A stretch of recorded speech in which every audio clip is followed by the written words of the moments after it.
பித்தம் கபை என்ற மூன்று நோய்க்கு மூளை கூட மருந்து கை வச்சிருக்கணும். அது மேலே வச்சிருக்கூடாது.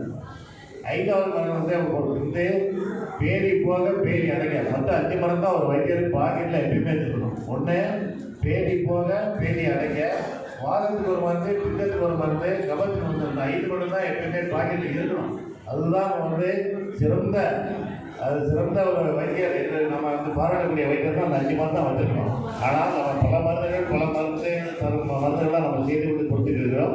அதையும் வந்து சுருக்கமாக நம்ம சொல்லிட்டு இன்னும் இந்த விழாவிற்கு அழைத்த அனைத்து நண்பர்களுக்கும் இந்த சங்கத்தினுடைய அனைத்து தலைவர்களுக்கும் நன்றியை விடைபெறுகிறேன். வணக்கம். நன்றி. வணக்கம். ஐயா, அமைப்பின் சார்பாக அமைப்பின் துணைத் தலைவர் திரு இளங்கோ அவர்கள் சாலை வைத்து கௌரவிக்குமாறு அன்புடன் கேட்டுக்கொள்கிறேன்.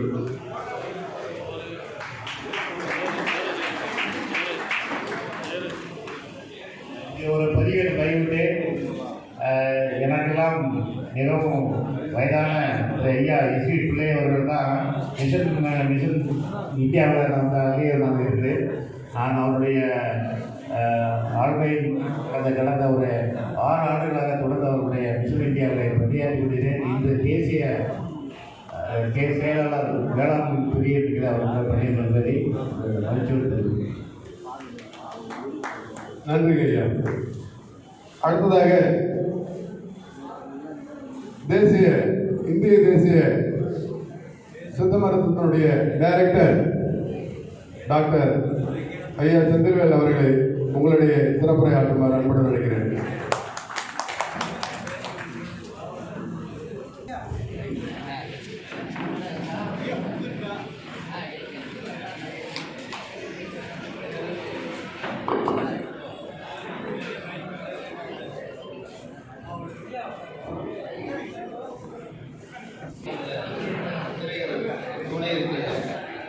குரு வாழ்க, குருவே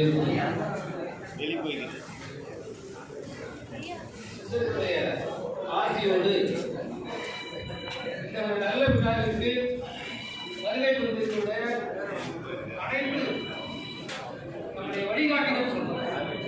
அதாவது இன்றைக்கு சித்த மருத்துவம் நிலைத்திருப்பது என்றால் நம்முடைய பாரம்பரிய சித்த மருத்துவர்கள் இத்தனை ஆண்டு காலம் தங்களுடைய வாழ்க்கையை அர்ப்பணித்ததனுடைய அடிப்படையில் தான் இன்றைக்கு சித்த மருத்துவம் நிலைத்துக் கொண்டிருக்கிறது. சித்த மருத்துவத்தை நிலைத்து இருக்கணும் அப்படின்னு சொன்னா அரசாங்கம் ஒரு பக்கம் எவ்வளவோ முன்னெடுப்புகள் நாங்கள் செஞ்சுட்டு இருக்கோம். மத்திய அரசாங்கம் மூலியமாக, மாநில அரசாங்கம் மூலியமாக முன்னெடுப்புகள் செஞ்சுட்டு இருக்கோம்.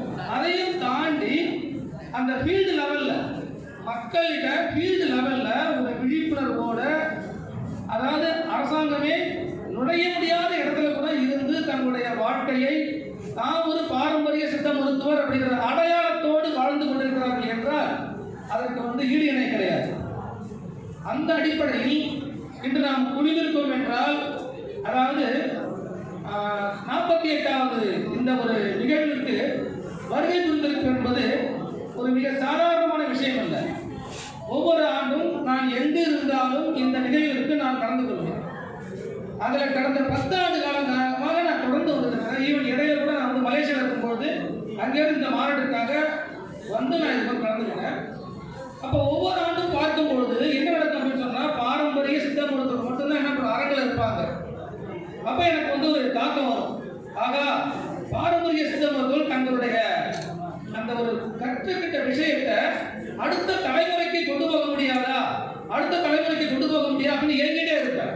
அப்போ பல நாட்களாக நம்முடைய கருணாமூர்த்தி ஐயாவை சொல்லியிருக்கேன், ஐயா நீங்க ஒவ்வொரு ஆண்டும் செய்வதற்கு முன்பு நீங்க கிட்டத்தட்ட ஒரு சித்த மருத்துவ மருந்து செய்முறை பயிற்சி பட்டறை ஒன்று நீங்க நடத்துங்க.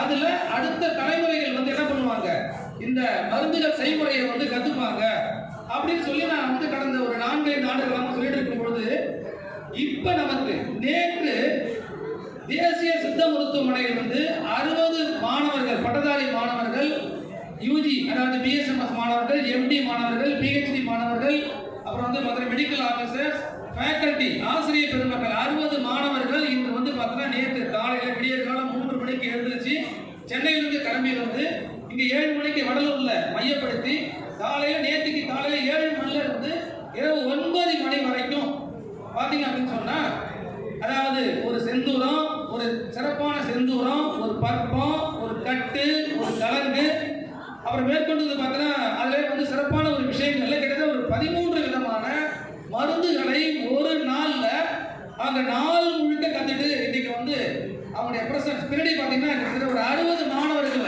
அழகாக இன்றைக்கு வந்து பங்கெடுத்துட்டு இருக்கிறாங்க.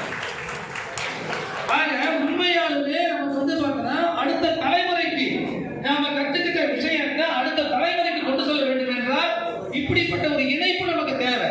இந்த இணைப்பு நமக்கு பல ஆண்டு காலங்களாக என்னாச்சு, நமக்கு தவற தெரியாத ஒரு அமைப்பை எடுத்து செய்யும்.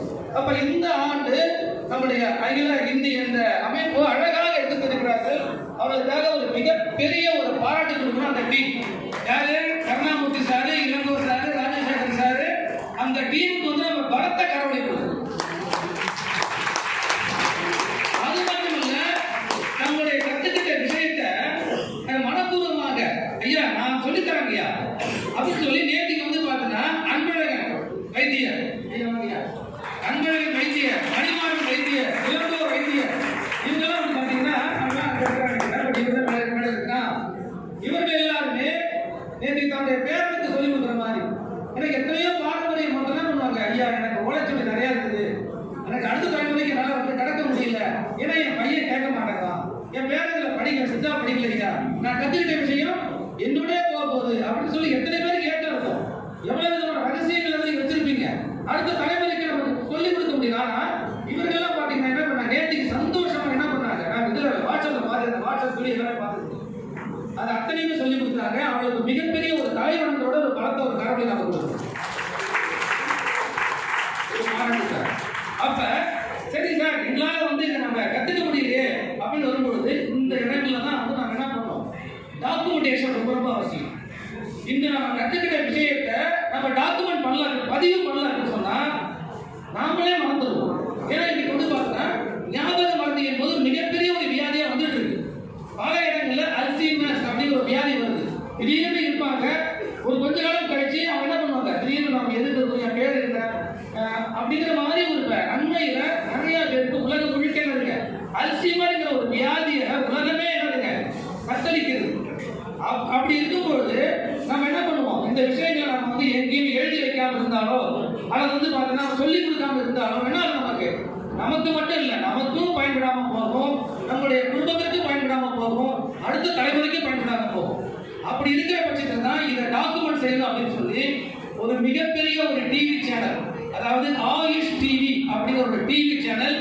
ஆக்சுவலாக வந்து எப்படி நம்ம தமிழ்நாட்டில் வந்து சன் டிவி இருக்குதோ அதே மாதிரி பெங்களூரை மையப்படுத்தி ஒரு ஆயுஷ் டிவி நேற்றுக்கு காலையில இருந்து இரவு வரைக்கும் என்ன பண்ணிருக்காங்க, அதை டாக்குமெண்ட் பண்ணிருக்காங்க. நீங்க இப்ப கூட நெட்ல நீங்க தேடி பாருங்க, ஆயுஷ் டிவி ஆயுர்வேதா ஒரு 1000 பேர் பேசிட்டு இருப்பாங்க, ஆயுஷ் டிவி யுனானி ஒரு 1000 பேர் பேசிட்டு இருப்பாங்க, ஆயுஷ் டிவி யோகா ஒரு 1000 பேர் பேசிட்டு இருப்பாங்க. அதே மாதிரி ஆயுஷ் டிவி சித்தா அப்படிங்கிற சித்த மருத்துவர்கள் தமிழ்நாட்டில் மிகப்பெரிய லெவல்ல மாற்றத்தை ஏற்படுத்தணும்னு சொல்லி என்ன பண்ணிருக்காங்க, அந்த ஆயுஷ் டிவியுடைய கேமராமேன் என்டையர் டீம் நேற்று பாத்தீங்கன்னா முழுக்க அதை டாக்குமெண்ட் பண்ணி இப்ப கூட பாத்தீங்கன்னா அந்த ஃபுல்லா டாக்குமெண்ட் பண்ணிருக்காங்க. அந்த கேமராமேன் தான் திரும்பி பாருங்க, அவருக்கு வளர்த்த ஒரு கரவழி இருக்குது.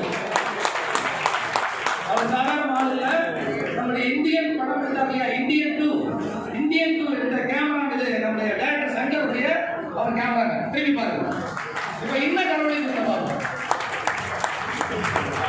தன்னுடைய அந்த அவ்வளவு பிஸி ஷெட்யூல்லையும் இல்ல சார் எனக்கு அங்கெல்லாம் பெங்களூர்லாம் பாத்தீங்கன்னா வந்து எல்லா மருத்துவம் கொடுக்குறாங்க. தமிழ்நாட்டில் சித்த மருத்துவம் வந்து பெரிய தழைப்பாகன்னு சொல்லி கிட்டத்தட்ட எப்போது நீங்க எல்லா விளையாட்டுகளையும் அவங்க என்ன பண்றாங்க கவர் பண்றாங்க. அவங்க டிவி போகலாம், நீங்க எடுத்து பாருங்க ஆயுஷ் டிவி அப்படின்னு சொல்லி இப்ப கூட வந்து பாருங்க, இன்றைக்கு ஒரு டி நகர்ல பெரிய ஒரு மருத்துவமனை வந்து போயிட்டு அதுக்கு அங்க ஒரு டீம் என்ன பண்றாங்க கவரேஜ் பண்ணிட்டு இருக்காங்க. இது எதுக்கு சொல்றேன்னா, நீங்க இப்ப இருக்கிற நீங்க என்ன பண்ணலாம், உங்களுடைய பெயரை நீங்க அசோசியேஷன்ல இருக்குது, யாரு உங்களுடைய மருந்து செய்முறையோ அல்லது நீங்க பேசுற விஷயங்களையோ நீங்க பதிவு பண்ண விரும்புனீங்க அப்படின்னு சொன்னா அதை தொடர்பு கொள்ளுங்க. உங்கள் வீட்டுக்கே வந்து நீங்க செய்யக்கூடிய மருந்து முறைகள், நீங்க செய்யக்கூடிய சொல்லக்கூடிய அந்த விஷயங்களை எழுத முடியாது இல்லையா, சில பேர் சொல்லுவாங்க நல்லா ஈஸியா பேசுவாங்க, அது அத்தனையுமே பதிவு பண்ணி உங்கள்கிட்டயே கொடுப்பாங்க. நீங்க எப்ப சம்மந்தம் சொல்றீங்களோ அப்பதான் சேனல்லே போகும். என்ன சார் ஓகே சார் கவுண்டுமா சார், நீங்க அவங்க வீட்டிலே வருவாங்க, நீங்க 2 வாரம் கூட தக்க சொல்லலாம், 4 நாள் தக்க சொல்லலாம், 3 நாள் வந்து அதை டாக்குமெண்ட் கேமரால ஃபுல்லான டிவி கேமரா பார்த்துங்க, சேனல் கேமரா, சாதாரண நம்ம மொபைல் கேமரா கிடையாது. அந்த கேமரால பதிவு பண்ணி உங்ககிட்ட என்ன பண்ணுவாங்க, ஒரு டாக்குமெண்ட் கொடுப்பாங்க. உங்களுடைய சம்மதம், ஐயா இது வந்து மக்களுக்கு பயன்படுத்தும் அப்படி நீங்க என்னைக்கு நீங்க வந்து சொல்றீங்களோ அன்றைக்கு அவங்க சேனல்ல ஒளிபரப்புவாங்க. ஆக நேற்றுக்கு பார்த்தீங்கன்னா